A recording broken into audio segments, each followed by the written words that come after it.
des designers, des graphistes qui travaillent beaucoup avec l'image. Je dis pas qu'on le fait jamais, je dis juste que nous, notre point de départ, c'est la typographie. On crée un vocabulaire de forme, un vocabulaire qu'on va ensuite quelque part transmettre à d'autres qui vont s'en emparer et à leur tour créer des affiches, créer de la communication pour le lieu, quoi. La vache qui rit, c'est une marque un peu particulière, malgré tout en France. C'est-à-dire, tout le monde connaît, tout le monde a des souvenirs d'enfance liés à la vache qui rit. On s'est dit, bon, on va pas tout réinventer, tout est là en fait. C'est une nouveauté parce que déjà c'est un projet très long, et puis on travaille avec un grand groupe alimentaire, ça c'est la première fois aussi, donc le client est dans des sphères complètement différentes. L'entreprise, elle a débuté par mon grand-père, qui a été reprise dans les années 50 par mon père et qui a été reprise il y a 20 ans par moi. Notre secteur d'activité, c'est surtout la mise en œuvre de carrelage, marbre, faïence. On intervient à tout ce qui est exposition. C'est des dalles qui imitent le coco. C'est quelque chose de très intéressant parce que ça sort de l'ordinaire. Donc on a aussi bien par les produits qu'on utilise que par la conception. C'est pas du travail basique à la tâche.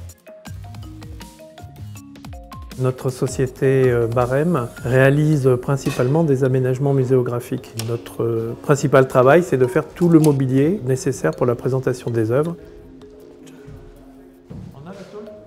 On a une exigence de qualité qui doit être irréprochable, surtout dans un musée qui est à but permanent. Ce n'est pas une installation qui va être détruite dans 3 mois.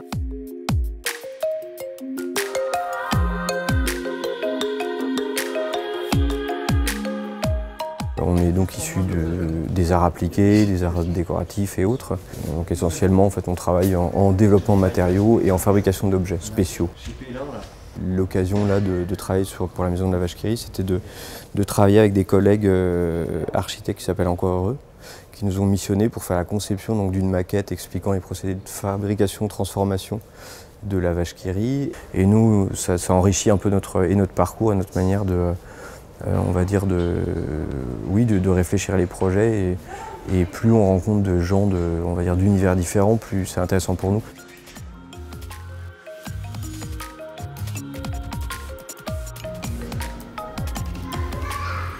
Pour ma part, c'était la première fois que je devais me mettre à la place d'un enfant pour créer une application.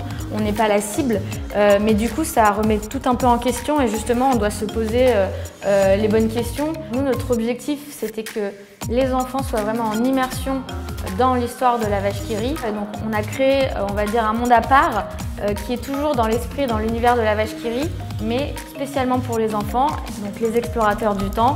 J'en dis pas plus parce que du coup on déploiera dans le musée.